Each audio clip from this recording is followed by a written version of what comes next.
स्वागत है आप सभी का हमारे चैनल पर।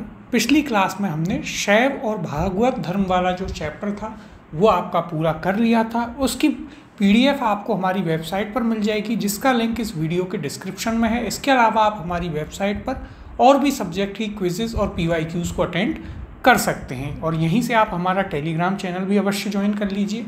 आज की इस क्लास में हम एक नया चैप्टर स्टार्ट करेंगे, और चैप्टर है आपका महाजनपद काल। इसमें आपकी महाजनपद आएंगी। इसके अलावा जो जो वंश थे, जैसे कौन कौन से हर्यक वंश था, उसके बाद में फिर शिशुनाग वंश आया, नंद वंश आया, उनकी भी हम यहाँ पर बात करेंगे।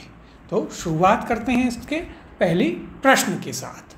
भारत के प्राचीनतम प्राप्त सिक्के ऑप्शन है ए तांबे के थे, बी सोने के थे, सी रांगा के थे, या ऑप्शन नंबर डी चांदी के थे। अब देखिए, बहुत ही सिंपल क्वेश्चन है, लेकिन फिर भी अधिकतर लोग इसे गलत कर देते हैं। ये हमने आपको जब एंशियंट हिस्ट्री स्टार्ट करवाई थी तब भी यह प्रश्न करवाया था। सही उत्तर है इसका ऑप्शन नंबर डी चांदी के। भारत के प्राचीनतम सिक्के कैसे थे?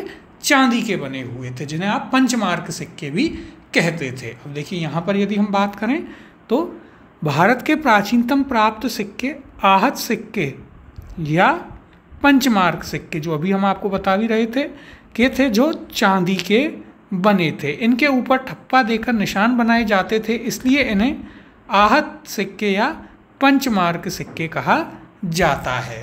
तो सबसे पहले भारत में कैसे सिक्के बने? चांदी के सिक्के बने, जिन्हें आप क्या कहते थे? आहत सिक्के या पंचमार्क सिक्के कहते थे। अब अगला प्रश्न देखते हैं। निम्नलिखित में से कौन सा सही सुमेलित नहीं है? ऑप्शन है ए अंग चंपा, तो देखिए यहाँ पर क्या है? महाजनपद और उसकी राजधानी है।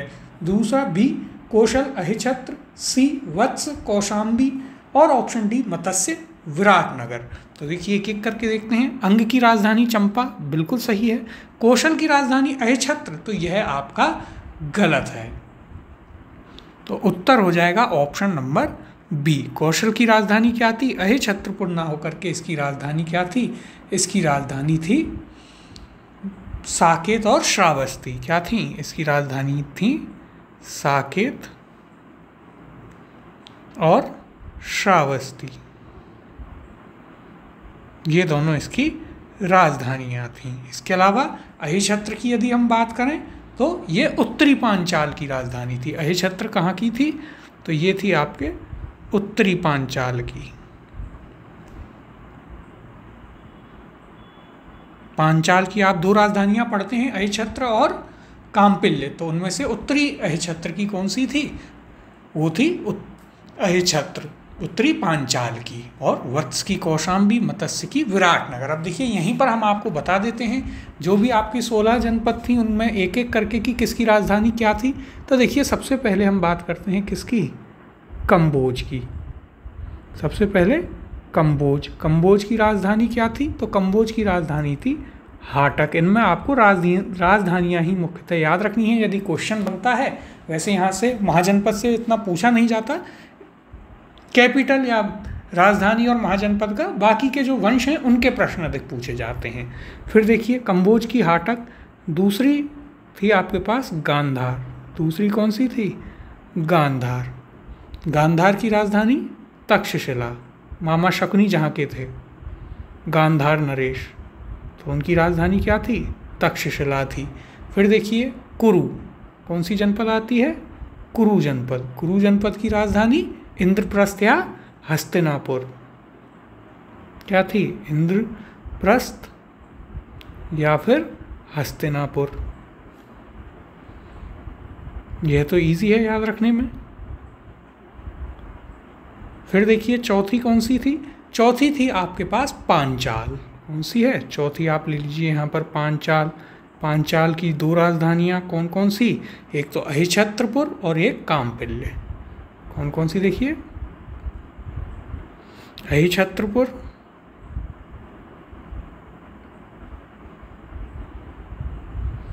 और दूसरी हो गई काम्पिल्य।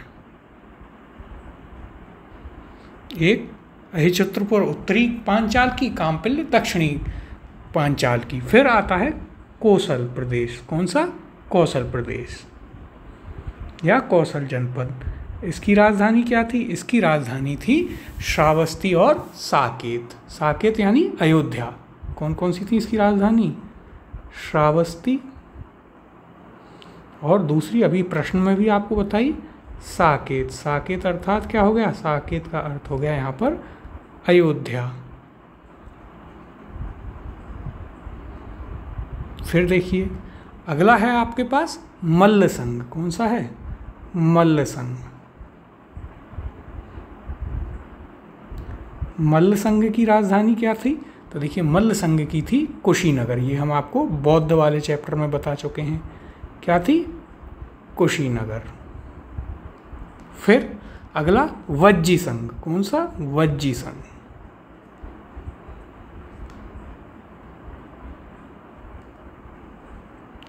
वज्जी संघ की राजधानी थी विदेह या वैशाली। विदेह या वैशाली या मिथिला। तो देखिए विदेह, वैशाली और मिथिला। फिर देखिए इसके अलावा अंग। तो अंग की राजधानी क्या थी? अंग की राजधानी अभी हमने आपको बताई चंपा थी। आपके क्वेश्चन में भी था ये। तो देखिए यहाँ पर 8 की हम राजधानी देख चुके हैं। अब बचे हुए बाकी को भी देख लेते हैं। और 8 हैं आपके पास। कौन कौन से? तो अगला आता है मगध। मगध की राजधानी कौन सी थी? मगध की राजधानी थी राजगृह या पाटलिपुत्र, जो बदलती रही समय समय पर। कौन सी? राजगृह या फिर पाटलिपुत्र। ये मगध की राजधानी हो गई। फिर देखिए अगला देखते हैं यहाँ पर हम। अगला आपके पास आता है काशी। कौन सा है? काशी। काशी की राजधानी वाराणसी। कौन सी है? वाराणसी। तो देखिए इन्हें बस आप एक बार लिख लिख के थोड़ा सा याद कर लीजिए, यदि सुमेलित करने का प्रश्न वहाँ पर आता है तो, जिससे आप कर पाएँ। फिर देखिए इसके बाद काशी के बाद अगली आती है शूरसेन। कौन सी है? शूरसेन। शूरसेन की राजधानी क्या थी? तो शूरसेन की राजधानी थी मथुरा। कुछ इनमें से आपने राजस्थान हिस्ट्री जब हमने पढ़ाई वहाँ भी आपको कुछ बताई थी। फिर देखिए शूरसेन, मथुरा। फिर आती है आपकी मत्स्य। कौन सी आती है? मत्स्य। और मत्स्य की राजधानी अधिकतर लोग जानते हैं विराटनगर। क्या थी? विराटनगर। फिर देखिए अगला है आपके पास, अब 4 और बचे हैं। फिर आपके पास आता है वत्स। वत्स की राजधानी क्या है? कौशाम्बी। ये भी हमने आपको बौद्ध वाले चैप्टर में बताया था। फिर इसके बाद चेदी। कौन सी महाजनपद? चेदी महाजनपद। चेदी महाजनपद की राजधानी आती है कौन सी? शुक्तिमती या शुक्तमती। इसकी राजधानी हो गई शुक्तमती। फिर देखिए अगला आता है अवंती। कौन सा है? अवंती। और अवंती महाजनपद की राजधानी थी क्या? उज्जैन और माहिष्मती। 2 राजधानी थी इसकी। कौन सी? एक तो उज्जैन या उज्जैनी से बोलते थे, और एक थी इसकी राजधानी कौन सी? महिष्मती। और अब अंतिम 16वीं महाजनपद कौन सी बची? एक बच गई आपकी अश्मक। तो देखिए इसकी भी राजधानी देख लेते हैं। अश्मक। अश्मक की राजधानी थी पोटन या पोटली। क्या थी? पोटन या पोटली। तो देखिए इन्हें आप 1-2 बार लिख लिख के याद कर लीजिए, जिससे इन केस यदि सुमेलित करने का क्वेश्चन आ जाए तो आप उसे आसानी से कर सकें। आपको 16 हमने महाजनपद बता दी, इनकी राजधानियाँ इनके साथ में आपको बता दी। अब इन्हें आप बस लिख लिख कर याद कर लीजिए। इस यहाँ से महाजनपद जो हैं 16, उनसे ज़्यादा आपका यही प्रश्न बन सकता है। बाकी तो इसमें बाद में फिर जो हर्यक वंश, शिशुनाग वंश, उनके क्वेश्चन ज़्यादा बनते हैं। अब देखिए यहाँ पर हम चर्चा कर लेते हैं जो आपका क्वेश्चन था उसके बारे में। क्या कहा गया है? कौशल महाजनपद की राजधानी साकेत तथा श्रावस्ती थी। उत्तरी पांचाल की राजधानी अहिछत्र और दक्षिणी पांचाल की राजधानी काम्पिल्य थी। अब अगले प्रश्न की ओर चलते हैं और देखिए इसे जूम कर लेते हैं जिससे आप आराम से इसे देख सकें। सूची 1 तथा सूची 2 को सुमेलित कीजिए तथा सूचियों के नीचे दिए गए कूट की सहायता से सही उत्तर चुनिए। सूची 1 में राजा हैं और सूची 2 में राज्य हैं, यानी कौन सा राजा कौन सी महाजनपद में था। सूची 1 को देखते हैं। प्रद्योत, उदयन, प्रसेनजित, अजातशत्रु। सूची 2 मगध, वत्स, अवंती, कौशल। अब एक एक करके इन्हें हम सुमेलित करते हुए चलेंगे। तो देखिए सबसे पहले प्रद्योत। प्रद्योत था अवंती का। कहाँ का था? अवंती का। अभी इनके बारे में हम अच्छे से पढ़ेंगे। फिर देखिए दूसरा है उदयन। उदयन कहाँ का था? तो देखिए ये तो आपको आना चाहिए। उदयन था वत्स का, बी का 2 हो जाएगा। फिर प्रसेनजीत, ये कौशल का था, सी का 4। वही प्रसेनजीत है जिसको लिए बिंबिसार जो हैं वो अपनी बहन, इसकी बहन से शादी करते हैं, कौशला देवी से। तो ये भी आपको वहाँ पर एक चीज़ याद रखनी है। और इसी बिंबिसार ने अपने, इनका जो चिकित्सक था जीवक, उनको अवंती के शासक प्रद्योत की चिकित्सा के लिए भेजा था। तो वहाँ पर भी हम आगे आपको ये चीज़ें बताएंगे। और अजातशत्रु थे मगध के। कहाँ के थे? मगध के। बिंबिसार का बेटा था अजातशत्रु, तो डी का 1। अब देखिए क्या हमारा युग्म बनता है। ए का 3 है, बी का 2 है, C4 D1। 3 2 4 1 किसमें है? तो देखिए option C A3 B2 C4 D1। Option number C यहाँ पर आपका सही उत्तर होगा। अब अगला प्रश्न देखते हैं। चंडप्रद्योत किस प्राचीन गणराज्य के राजा थे? ऑप्शन है यहाँ पर ए काशी, बी अंग, सी अवंती या ऑप्शन डी वज्जी। तो यह हमने अभी आपको बताया था। सही उत्तर है इसका ऑप्शन नंबर सी, अवंती के वे राजा थे। और ये वही प्रद्योत हैं जिनके लिए अजातशत्रु ने अपने जो चिकित्सक थे जीवक, उनको इनकी चिकित्सा के लिए भेजा था। तो देखिए यहाँ पर इनके बारे में एक चीज़ लिख लीजिएगा नोट में, चंडप्रद्योत। तो देखिए यहाँ पर से इसे यहाँ पर लिख लीजिए, अपने नोट्स में ऐड कर लीजिएगा। चंद्रप्रद्योत के लिए बिंबिसार ने, किसने? बिंबिसार हर्यक वंश का राजा था। बिंबिसार ने अपने डॉक्टर, यानी अपने चिकित्सक जो थे उसके, अपने डॉक्टर किसको? डॉक्टर जीवक को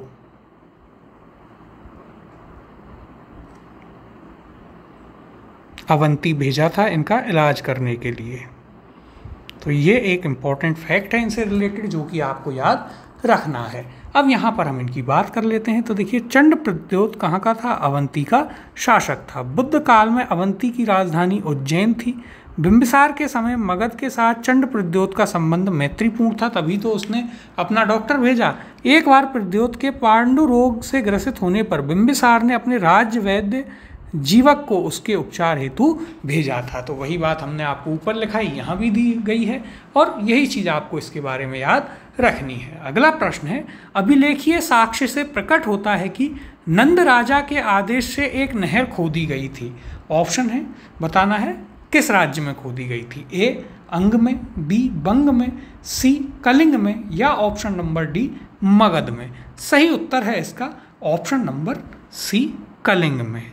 कौन से नंद राजा ने? देखिए तो वह था आपका महापद्म नंद।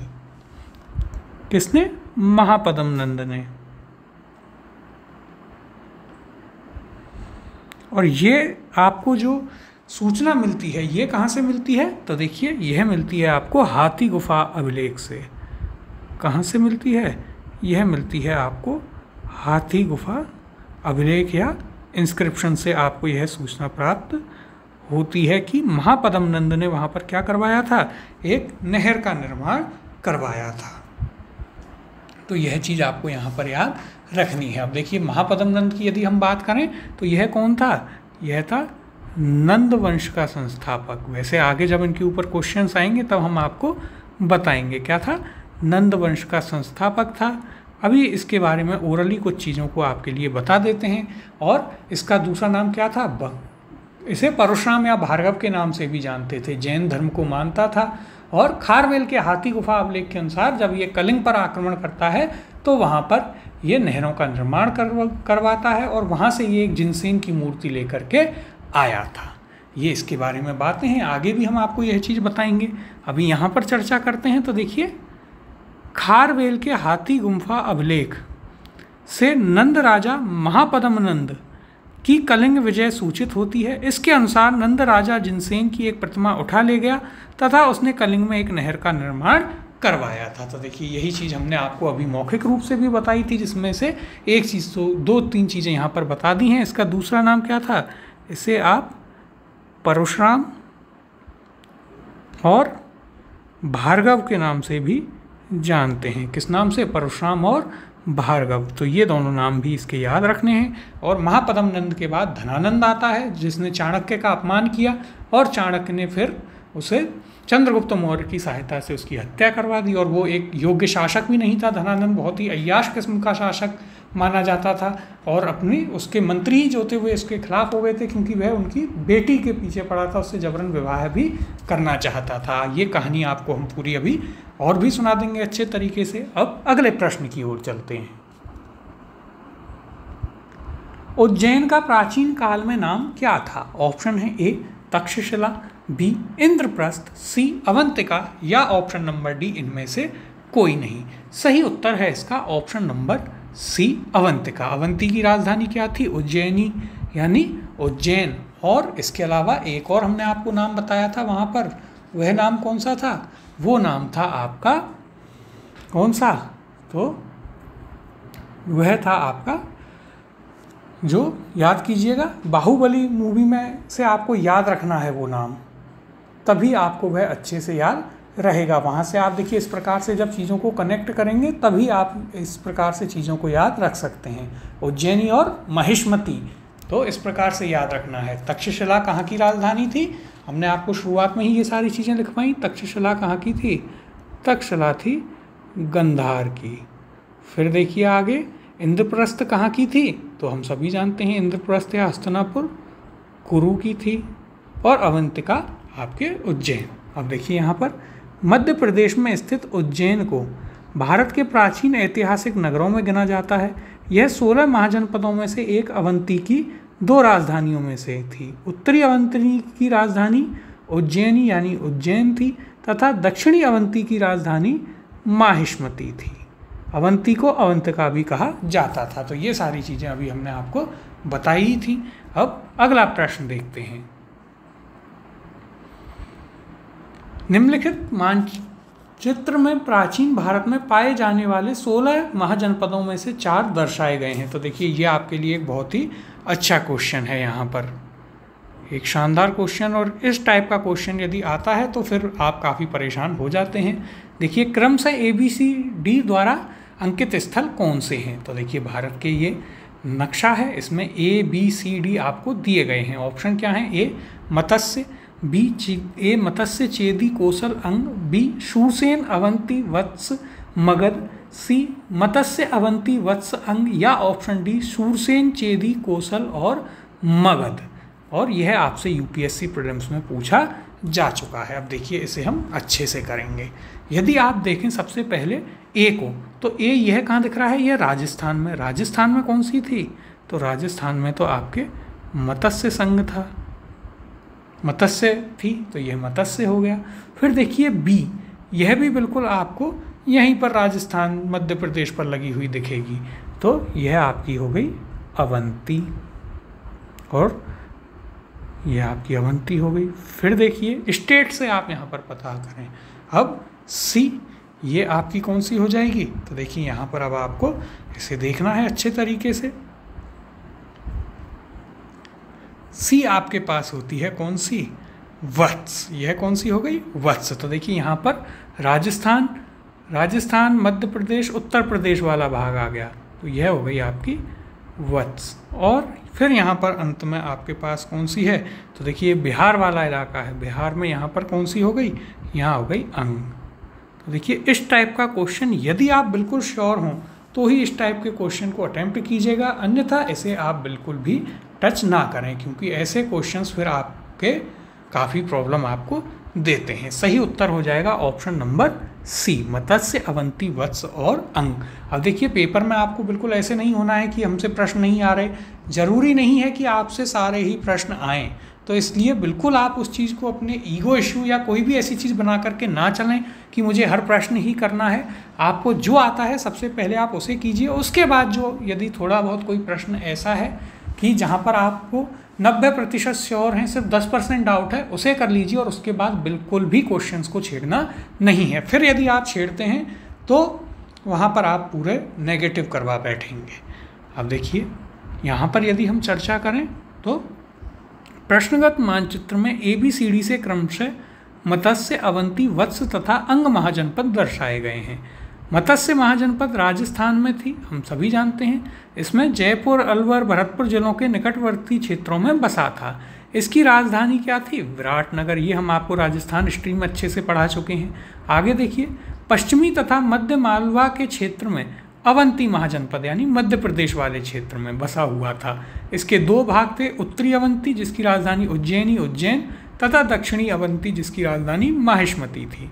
फिर देखिए, आधुनिक प्रयागराज तथा कौशाम्बी जिले प्राचीन काल में वत्स महाजनपद में आते थे। जो हमने आपको बताया सी वाला उत्तर प्रदेश में वह वत्स है और कौशाम्बी इसकी राजधानी थी। बिहार के वर्तमान भागलपुर तथा मुंगेर के जिले अंग महाजनपद में आते थे और चंपा इसकी राजधानी थी, जो हमने आपको अभी सारी चीज़ें यहाँ पर बताई भी। तो देखिए ये सभी आपको यहाँ पर याद रखना है। और यदि इस टाइप का क्वेश्चन आता है तो एकदम उससे ऐसे नहीं होना है कि ये तो हमें करना ही करना है हर हाल में। अगर आपसे बनता है ठीक है, नहीं बनता आप अगले प्रश्न पर जाएं। आपको किसी भी हाल में नेगेटिव नहीं करवाना है। नेगेटिव से क्या होगा, जो आपको प्रश्न आपने सही किया है कुछ नंबर उसमें से गए और इसमें से तो नेगेटिव हो ही गया, तो आपका दोहरा नुकसान होगा। इस चीज़ को आप बहुत ही अच्छे से समझ के चलेंगे तो आपके मार्क्स में काफ़ी इम्प्रूवमेंट होगा। चाहे आपके क्वेश्चन उतने अटैम्प्ट हुए हों ना हुए हों, अधिकतर हम लोग इसी में फंस जाते हैं कि अरे उसने इतने किए, लेकिन उनमें से सही कितने हैं यह ज़्यादा मैटर करता है। अब अगले प्रश्न की ओर चलते हैं। प्राचीन नगर जो महाभारत और महाभाष्य दोनों में उल्लेखित है। ऑप्शन है ए मध्यमिका नगरी, बी करकोट, सी विराटनगर बैराट या ऑप्शन नंबर डी रेड। और यह आपसे RAS प्रीलिम्स में पूछा जा चुका है। राजस्थान हिस्ट्री के PYQs जब हमने करवाए थे तो वहाँ भी आपको यह प्रश्न हमने करवाया था। तो देखिए यहाँ पर यदि देखें तो ये है आपका एक डिलीटेड क्वेश्चन। क्या है? Deleted question. कारण क्या है? क्योंकि मध्यमिका और विराटनगर ये दोनों ही आपको वहाँ पर मिलते हैं, तो ए और सी दोनों ही इसके उत्तर होंगे। अब यहाँ पर यदि हम बात करें तो देखिए मध्यमिका या नगरी ये कहाँ है? चित्तौड़गढ़, राजस्थान। भारत में चित्तौड़ के निकट एक प्राचीन नगरी है। इस नगरी का उल्लेख महाभारत और महाभाष्य दोनों में मिलता है, जबकि विराटनगर या बैराठ ये कहाँ है? जयपुर में स्थित है। महाभारत काल में पांडवों ने अपना अज्ञातवास यहीं व्यतीत किया था। इसका उल्लेख भी महाभारत और महाभाष्य दोनों में ही आपको मिलता है। अब इन पर हम ज़्यादा डिटेल में इसलिए नहीं जाएंगे क्योंकि ये चीज़ें हम आपको ऑलरेडी करा चुके हैं राजस्थान हिस्ट्री की, जब हमने क्लासेस कराई थी वहाँ पर। अगला प्रश्न है, पाटलिपुत्र के संस्थापक थे। ऑप्शन है ए उदयन, बी अशोक, सी बिंबिसार या ऑप्शन नंबर डी महापद्म नंद। तो देखिए अब यहाँ पर यह भी आपका क्वेश्चन हो जाता है कैसा? डिलीटेड। क्यों? क्योंकि पाटलिपुत्र किसने बसाया था? पाटलिपुत्र बसाया था अजातशत्रु ने। किसने? अजातशत्रु ने। और ये ऑप्शन में है ही नहीं, इसलिए यह आपका एक डिलीटेड क्वेश्चन है। अजातशत्रु को और किस नाम से जानते थे यदि हम इसकी बात करें तो देखिए अजातशत्रु को कुणिक के नाम से भी जाना जाता था। अब किस वंश का था? हर्यक वंश का था, बिंबिसार का बेटा था। बिंबिसार की हत्या करके राजा बना और इसलिए इसे पितृहंता भी कहते हैं। इसने काशी और वज्जी संघ दोनों को ही जीत लिया था। 2 हथियार थे देखिए इसके। कौन कौन से हथियार थे उनका नाम भी याद रखिएगा। 2 हथियार थे। कौन कौन से? तो एक था इसका हथियार रथमूसल। देखिए जिन्होंने भी बाहुबली देखी है उसमें जो वो बड़े बड़े हथियार दिखाए गए हैं वे क्या हैं? वे अजातशत्रु के ही हथियार हैं। एक रथमूसल और दूसरा क्या था? दूसरा था महाशिलाकंटक। क्या था?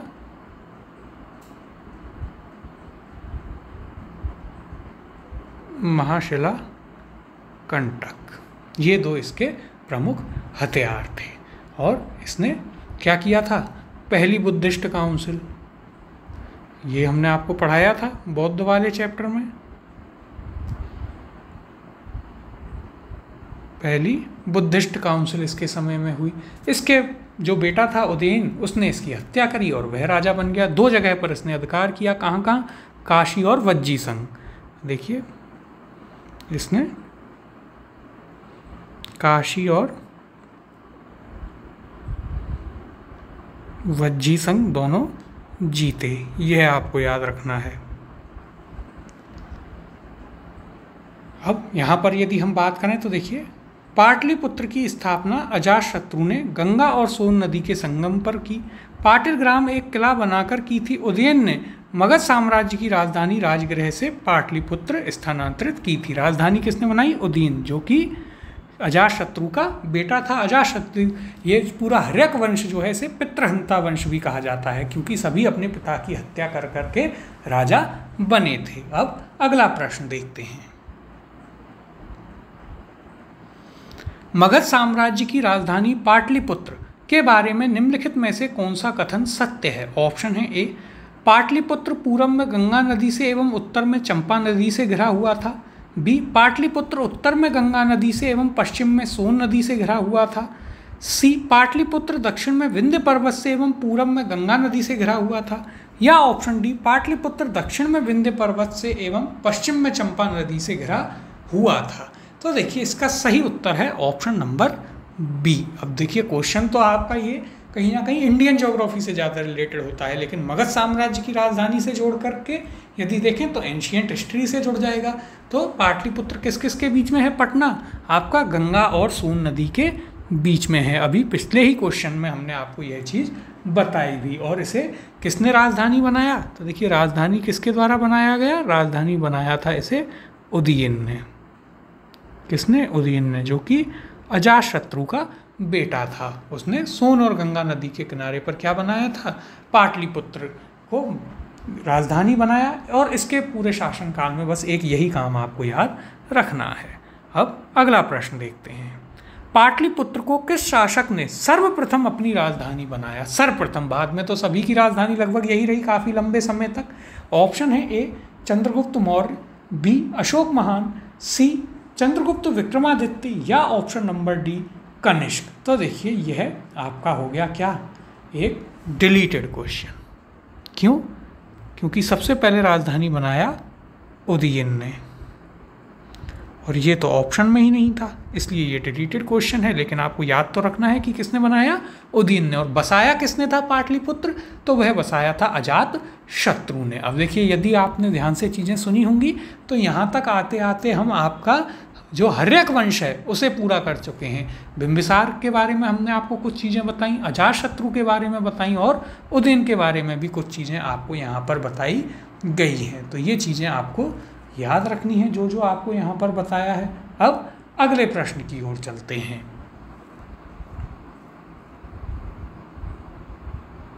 देखिए यदि यहाँ पर बात करें तो पाटलिपुत्र की स्थापना गंगा एवं सोन नदी के संगम पर हर्यक वंशीय शासक अजातशत्रु ने की थी, एवं उदयन ने इसे राजधानी राजगृह से पाटलिपुत्र स्थानांतरित करके बनाया था।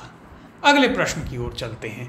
निम्नलिखित में से किस राजा ने पाटलिपुत्र बसाया था? क्या पूछा है? बसाया किसने था? ऑप्शन है ए, शिशुनाग ने, बी, बिंबिसार ने, सी, अजातशत्रु ने, और ऑप्शन डी, उदयन ने।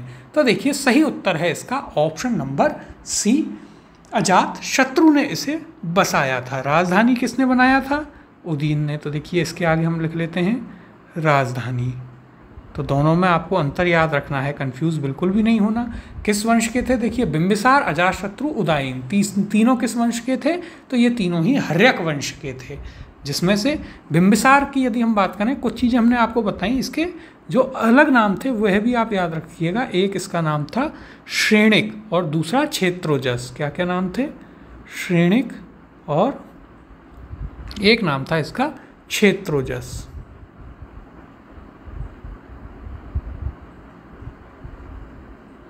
इसके ये दोनों नाम याद रखिएगा। इसके अलावा हमने आपको बताया कि इसने कौशल नरेश जो था प्रसेनजीत, उसकी बहन कौशला देवी से शादी की। लिच्छवी राजकुमारी चेलन्ना से विवाह किया। और मध्य देश जो था उसकी राजकुमारी क्षेमा से शादी की। 3 इसने शादियां की। किस किस से? देखिए यहाँ पर हम बिंबिसार की बात कर रहे हैं इस क्वेश्चन में, आपको बता देते हैं तो याद रखिएगा। एक इसकी रानी कौन थी? कौशल देवी। तो इसका तो नाम ही बता रहा है कि किस महाजनपद से थी? कौशल से। किसकी बहन थी? प्रसेनजीत की। देखिए याद रखिए किसकी बहन थी? प्रसेनजीत की। प्रसेनजीत की बहन। फिर दूसरी रानी कौन थी इसकी? दूसरी थी चेलन्ना। कौन थी? चेलन्ना। और चेलन्ना कहाँ की थी? लिच्छवी की।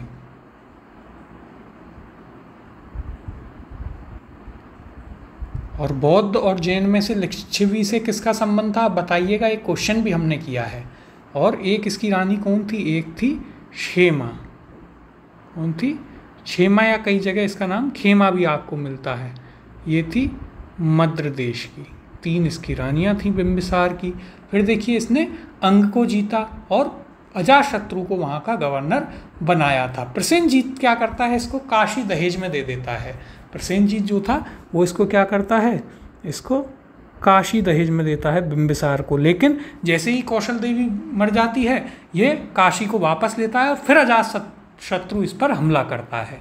तो ये इनकी कहानी है। वो कहता मामा होगा बाद में, लेके कैसे गया? पहले साम्राज्य वापस कर। और मामा भांजों की तो कितनी बनती है आपको पता ही है। फिर अगला प्रश्न है, किस शासक द्वारा सर्वप्रथम पाटलिपुत्र का राजधानी के रूप में चयन किया गया? ऑप्शन है ए अजातशत्रु द्वारा, बी कालाशोक द्वारा, सी उदयन द्वारा, या ऑप्शन नंबर डी कनिष्क द्वारा। तो सही उत्तर है ऑप्शन सी, उदयन द्वारा इसे राजधानी बनाया गया और बसाया गया था इसे अजातशत्रु के द्वारा। अगला प्रश्न देखते हैं।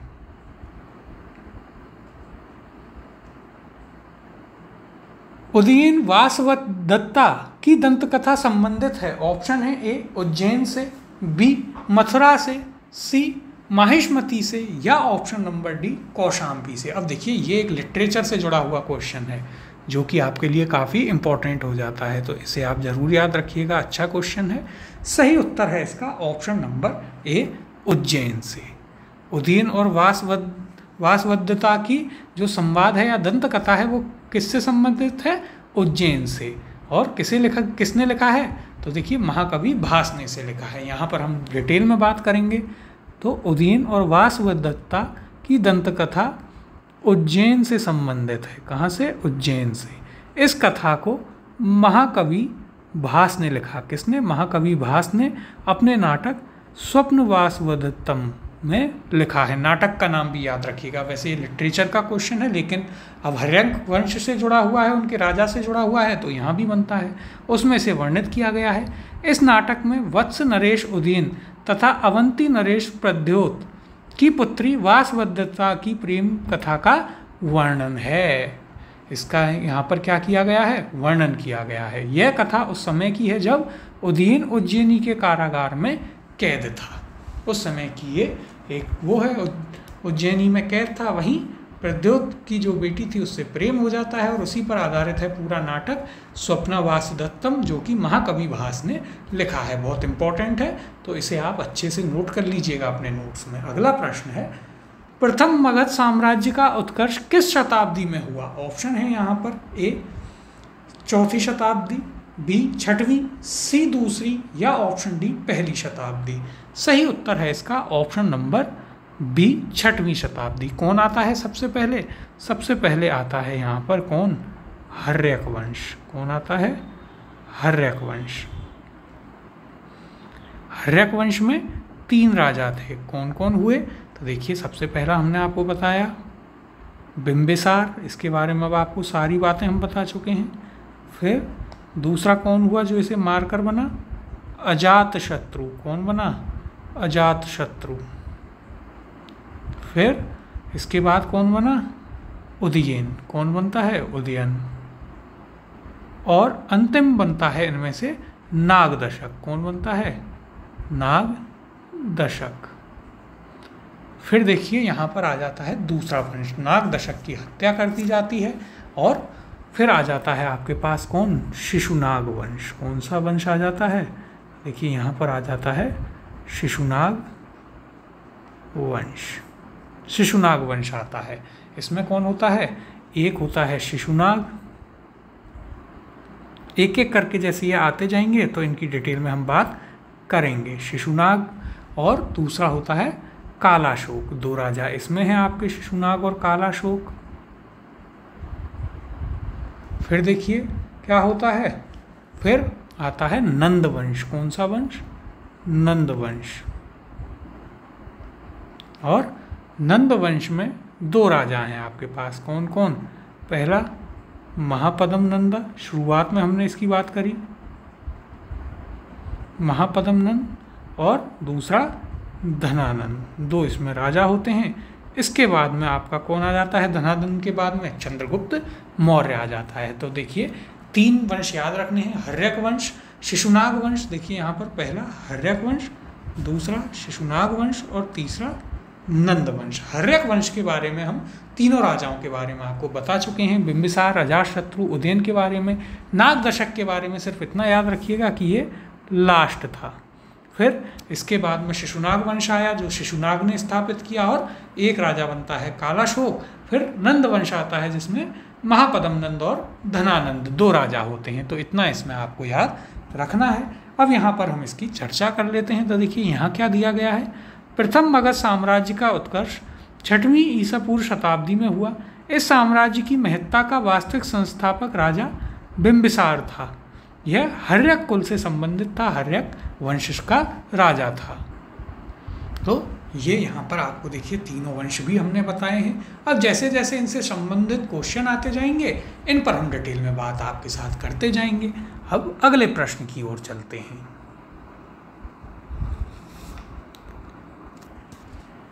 निम्नलिखित में से कौन सा एक ईसा पूर्व 6वीं शताब्दी में प्रारंभ में भारत का सर्वाधिक शक्तिशाली नगर राज्य था? ऑप्शन है ए गांधार, बी कंबोज, सी काशी या डी मगध। यूपीएससी प्रीलिम्स में भी पूछा है। तो देखिए आपका मगध जो है वह लंबे समय तक, जब तक दिल्ली सल्तनत वगैरह ये सब नहीं आई, तब तक मगध ही एक मुख्य केंद्र रहा। तो ऑप्शन नंबर डी मगध यहाँ पर सही उत्तर होगा। अब देखिए यहाँ पर हम बात कर लेते हैं इसके ऊपर। तो देखिए ईसा पूर्व 6वीं शताब्दी के प्रारंभ में मगध भारत का सर्वाधिक शक्तिशाली नगर राज्य था। कई जातकों में इसे समकालीन शहरों की अपेक्षा इसकी समृद्धि एवं संपन्नता का साक्ष्य मिलता है। मगध की कौशल अंग काशी के साथ लंबी प्रतिद्वंद्विता थी। इनमें सर्वोच्चता के लिए लंबा संघर्ष चला और अंततः मगध सफल रहा। इसीलिए तो वह अंत तक राजधानी बनी रही। कभी सम्राट अशोक की, मौर्यों की, सभी की राजधानी ये रही थी एक लंबे समय तक। तो कौन सा नगर सर्वाधिक शक्तिशाली रहा? वो था आपका मगध। और हम इसे जब ओवरऑल इसे पढ़ते हैं तो मगध साम्राज्य भी कह देते हैं। उसका कारण भी यही है कि जिसका मगध उसी का राज होता था। प्राचीन भारत में तो मगध ही रहा। फिर मध्यकालीन भारत में दिल्ली सल्तनत वगैरह आ जाती हैं। अगला प्रश्न है, प्रारंभिक गणतंत्र में कौन सा नहीं था? ऑप्शन है ए शाक्य, बी लिच्छवी, सी यौधेय या ऑप्शन डी उपयुक्त सभी। तो देखिए सही उत्तर है इसका ऑप्शन नंबर सी, यौधेय जो है वह प्रारंभिक गणतंत्रों में से नहीं था। बाकी सभी क्या थे? गणतंत्र ही थे। अब यहाँ पर हम उनकी बात कर लेते हैं। देखिए क्या क्या चीज़ें यहाँ पर कही गई हैं। तो बुद्ध काल में गंगा घाटी में कई गणराज्यों के अस्तित्व के प्रमाण मिलते हैं, जो कि किस प्रकार हैं? कपिलवस्तु के शाक्य, शाक्य मुनि कौन थे बताइए कमेंट में। फिर सुमसुमारगिरी के भग्ग, अलकप के बुली, केशुपुत्र के कालाम, रामराग के कोलिये, कुशीनगर के मल, पावा के मल, पिपलवन के मौर्या, वैशाली के लिच्छवी तथा मिथिला के विधेय। यौधेय गणतंत्र का पहला उल्लेख पाणिनि ने किया है। बाद में समुद्रगुप्त की प्रयाग प्रशस्ति में भी यौधेय गणतंत्र पर समुद्रगुप्त की विजय की सूचना प्राप्त होती है। इस प्रकार यह गणतंत्र 4वीं शताब्दी ईसा पूर्व से गुप्त काल तक विद्यमान था। तो देखिए पाणिनि का यहाँ पर नाम आया है। पाणिनि ये महापद्म नंद के समय पर था, जिसने संस्कृत की जो संस्कृत ग्रामर की बुक है कौन सी, अष्टाध्यायी, वह लिखी है। तो देखिए एक यहाँ पर आप नोट में लिख लीजिएगा, पाणिनि के बारे में इसने क्या लिखी है, संस्कृत व्याकरण पर पहली पुस्तक, और संस्कृत व्याकरण पर जो पहली पुस्तक है उसका नाम क्या है, अष्टाध्यायी। क्या है, अष्टाध्यायी।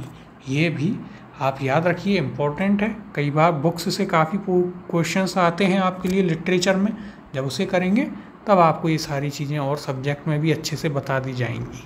तो यह आप पॉइंट यहाँ पर याद रखिए, इम्पोर्टेंट है आपके लिए। अब अगला प्रश्न देखते हैं।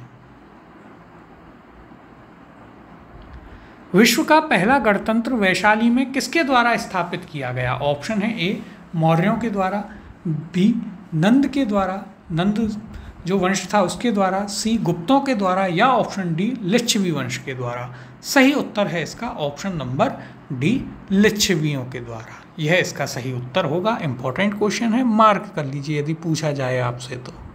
यहाँ पर देखिए, वैशाली के लिच्छवियों ने विश्व का पहला गणतंत्र स्थापित किया था। वैशाली बुद्ध काल का सबसे बड़ा तथा शक्तिशाली गणराज्य था। लिच्छवी वज्जी संघ में सरप्रमुख थे। तो यह आप याद रखिएगा, विश्व का पहला गणतंत्र यानी रिपब्लिक कहाँ था, लिच्छवी में था। अगला प्रश्न है, ईसा पूर्व 6ठी सदी में विश्व की प्रथम गणतंत्रात्मक व्यवस्था कहाँ थी? ऑप्शन है ए वैशाली, बी एथेंस, सी स्पार्टा, या ऑप्शन डी पाटलिपुत्र। तो देखिए वही क्वेश्चन आपसे रिपीट कर लिया गया है। सही उत्तर हो जाएगा ऑप्शन नंबर ए वैशाली। अब अगले प्रश्न की ओर चलते हैं। निम्न में से कौन सा युग्म उपयुक्त जोड़ी है, यानी कौन सा सही है? ए पार्श्वनाथ जनतंत्रिका, बी बिंदुसार शाक्य, सी स्कंदगुप्त मौर्य, या ऑप्शन डी चेटक लिच्छवी। और यह आपसे आरएएस प्रीलिम्स में भी पूछा जा चुका है। जो नाम दिए हैं आपको बताना है कौन सा सही मैच है अपने वंश के साथ। देखिए एक एक करके। तो पहला क्या है यहाँ पर, पार्श्वनाथ जनतंत्रिका। तो देखिए यह तो गलत है। हम जानते हैं पार्श्वनाथ जी को वे काशी के राजा के पुत्र थे। बिंदुसार शाक्य, तो देखिए यह भी आपका गलत है। बिंदुसार शाक्य वंश का नहीं था। बिंदुसार तो कहाँ किस वंश का था, तो अभी हमने आपको बताया। ये बिंदुसार अभी तक आपका नहीं आया है, आगे जा कर के आएगा, तब इसकी हम अच्छे से बात करेंगे। फिर देखिए स्कंदगुप्त मौर्य, ये गुप्त का था। चेटक लिच्छवी, यह बिल्कुल सही है, यानी option number D Chetak Licchavi इसका सही उत्तर होगा। और यही चेटक था जिसने चेलना का विवाह किससे किया था, अपनी बेटी का विवाह बिंबिसार से किया था। तो ऑप्शन नंबर डी यहाँ पर सही उत्तर होगा। आरएएस प्रीलिम्स का क्वेश्चन है। यहाँ पर देखिए, राजा चेटक लिच्छवी गणराज्य के राजा थे। इनकी पुत्री चेलना का विवाह मगध नरेश बिंबिसार के साथ हुआ था। लिच्छवी वज्जी संघ से के प्रधान वंशों में से एक था। और फिर इन्हें क्या मिला दहेज में? इन्हें दहेज में दिया गया था क्या, काशी। ये आप याद रखिएगा। अगला प्रश्न है, 6ठी शताब्दी ईसा पूर्व के 16 महाजनपदों के विषय में निम्नलिखित में से किस बौद्ध ग्रंथ में सूचना मिलती है? ऑप्शन है ए दीघनिकाय, बी त्रिपिटक, सी दीपवंश, या ऑप्शन डी अंगुत्तर निकाय। तो देखिए सही उत्तर होगा इसका ऑप्शन नंबर डी अंगुत्तर निकाय। अंगुत्तर निकाय में आपको 16 महाजनपदों के बारे में जानकारी मिलती है। सभी 16 महाजनपद जो हैं उनके नाम आपको यहाँ पर मिलते हैं। तो यह आप जरूर याद रखिएगा।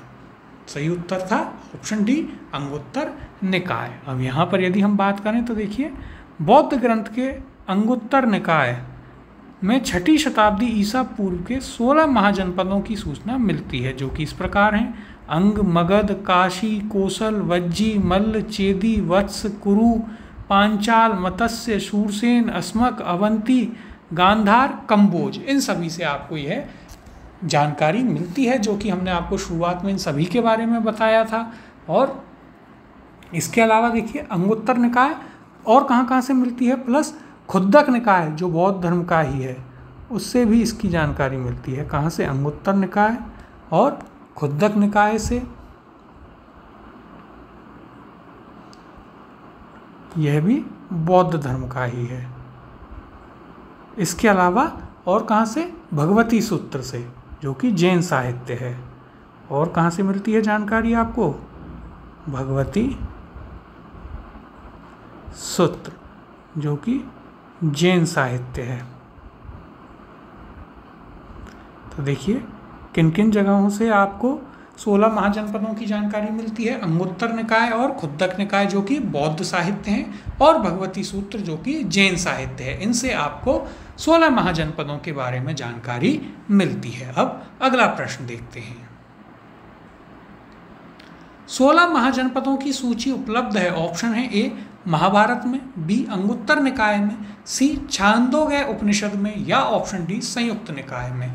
सही उत्तर है ऑप्शन नंबर बी अंगुत्तर निकाय में। इसके अलावा खुद्दक निकाय और भगवती सूत्र में। अगला प्रश्न है, निम्न में से कौन एक बौद्ध ग्रंथ 16 महाजनपदों का उल्लेख करता है? ऑप्शन है ए अंगुत्तर निकाय, बी मध्यम निकाय, सी खुद्दक निकाय, या ऑप्शन डी दीघ निकाय। अब देखिए यहाँ पर क्या है, आपको दोनों के ही नाम दे दिए, अंगुत्तर निकाय भी दे दिया है और आपको खुद्दक निकाय भी दे दिया है। तो ये आपका एक डिलीटेड क्वेश्चन है, दोनों ही इसके सही उत्तर होंगे। अब अगले प्रश्न की ओर चलते हैं। तो देखिए अगला प्रश्न क्या है, महाजनपद युग के 16 जनपदों के नाम बौद्ध साहित्य में प्राय उल्लिखित मिलते हैं। निम्नलिखित में से किन जनपदों के नाम पाणिनि के अष्टाध्याय में उल्लिखित हैं? ये आपके लिए बहुत ही शानदार क्वेश्चन है। ये तो आप जानते हैं कि इनके नाम आपको अंगुत्तर निकाय में मिलते हैं, बौद्ध उसमें, लेकिन पाणिनि के अष्टाध्याय में किस किस के नाम मिलते हैं? ए मगध, बी अश्मक, सी कंबोज, डी चेदी, ई वत्स। अब नीचे दिए गए कूटों में से सही उत्तर चुनिए। ऑप्शन ए है ए, बी और सी, ऑप्शन बी डी और ई, ऑप्शन सी सी डी ई, या option D A C D और ई। और यह आपसे RAS प्रीलिम्स में पूछा जा चुका है। काफ़ी अच्छा क्वेश्चन है। देखिए देखते हैं एक एक करके। सबसे पहले है मगध। तो मगध का नाम आपको अष्टाध्यायी में मिलता है। फिर है आपके पास अश्मक, इसका नाम भी मिलेगा। कंबोज, इसका भी मिलता है। चेदी का नहीं है, और वत्स का भी नहीं है, यानी ABC। ऑप्शन नंबर ए यहाँ पर आपका सही उत्तर हो जाएगा। तो देखिए अष्टाध्यायी में किन किन के नाम आपको मिलते हैं, एक एक करके हम यहाँ लिख लेते हैं। सबसे पहले तो यही 3 हैं आपके, मगध, अश्मक, कंबोज, फिर गांधार और शूरसेन।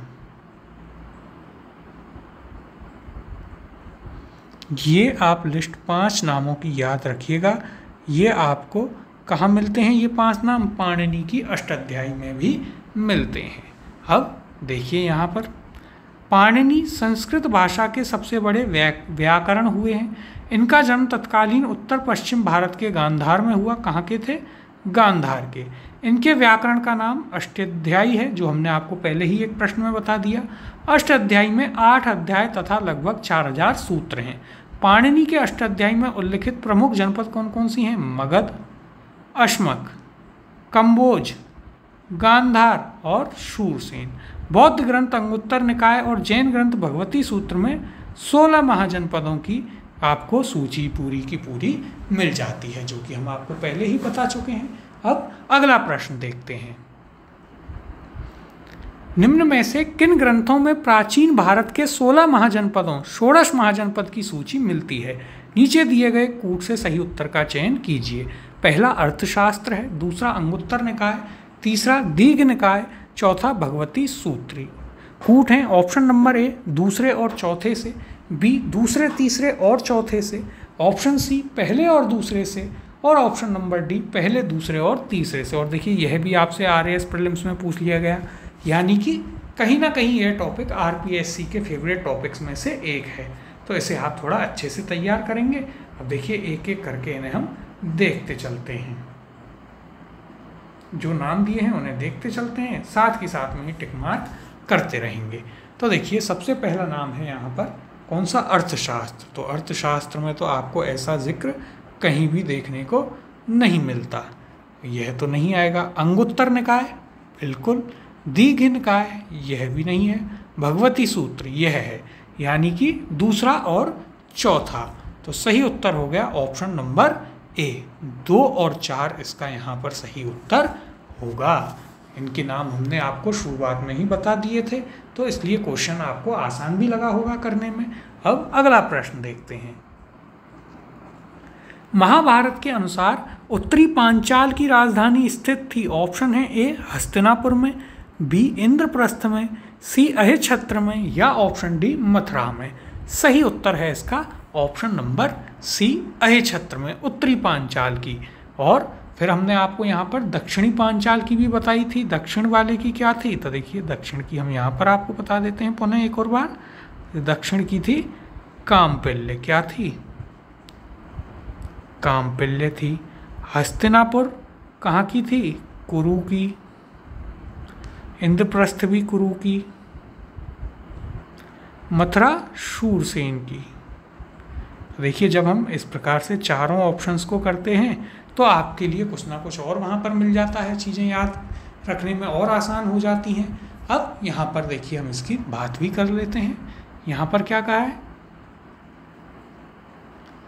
उत्तरी पांचाल की राजधानी अहिछत्र थी, दक्षिणी पांचाल की राजधानी कामपिल्य थी जो हमने आपको बताई, इंद्रप्रस्थ कहाँ की थी, कुरु की राजधानी थी, जबकि मथुरा कहाँ की थी, शूरसेन की राजधानी थी। तो यही चीज़ हमने आपको नीचे बताई है। अब अगले प्रश्न की ओर चलते हैं। 16 महाजनपदों के युग में मथुरा इनमें से किसकी राजधानी थी। ऑप्शन है ए वज्जी, बी वत्स, सी काशी, या डी शूरसेन।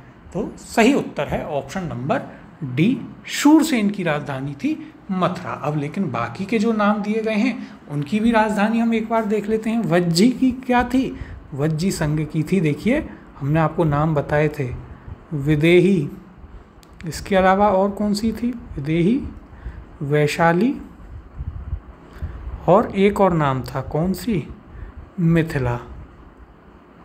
तीनों में से हो सकता है कोई भी एक हो, तो तीनों याद रखें। फिर आपके पास कौन सा है अगले ऑप्शन में, अगले ऑप्शन में है वत्स। वत्स की राजधानी थी कौशाम्बी। क्या थी इसकी राजधानी, कौशाम्बी। काशी, काशी किसकी राजधानी थी, यह थी, काशी की राजधानी वाराणसी थी। ये भी आपके सारे हो गए। अगला प्रश्न है, चंपा किस महाजनपद की राजधानी थी। ऑप्शन है ए मगध की, बी वज्जी की, सी कौशल की, या ऑप्शन नंबर डी अंग की। तो देखिए इसका सही उत्तर है ऑप्शन नंबर डी, अंग की। चंपा कहाँ की राजधानी थी, अंग की। मगध की क्या थी, मगध की थी राजगृह या पाटलिपुत्र। क्या थी, मगध की हमने आपको शुरुआत में भी बताया, राजगृह थी या फिर पाटलिपुत्र थी। वज्जी की अभी हमने आपको बताई हैं तीनों। इसके अलावा यहाँ पर क्या दिया गया है, इसके अलावा आपको नाम दिया गया है कौशल का। क्या है, कौशल। तो देखिए कौशल की राजधानी भी हम आपको बता चुके हैं, क्या थी, 2 राजधानी थी, एक श्रावस्ती और एक अयोध्या यानी साकेत। लेकिन आपको साकेत नाम देखने को मिलेगा वहाँ पर। क्या थी, श्रावस्ती और साकेत। साकेत ही अयोध्या है, यह याद रखिएगा। अब यहाँ पर क्या कहा है वो देख लेते हैं। देखिए बिहार के वर्तमान भागलपुर तथा मुंगेर के जिले अंग महाजनपद के अंतर्गत थे। इसकी राजधानी चंपा थी। महाभारत और पुराणों में चंपा का प्राचीन नाम क्या है, मालिनी। तो देखिए चंपा का भी प्राचीन नाम क्या है, मालिनी है। एक और फैक्ट ये आप याद रखिए, यदि आपसे और डीप में चला जाता है तो ये चीज़ पूछेगा, आप इजीली से आंसर कर देंगे। अब अगला प्रश्न देखते हैं।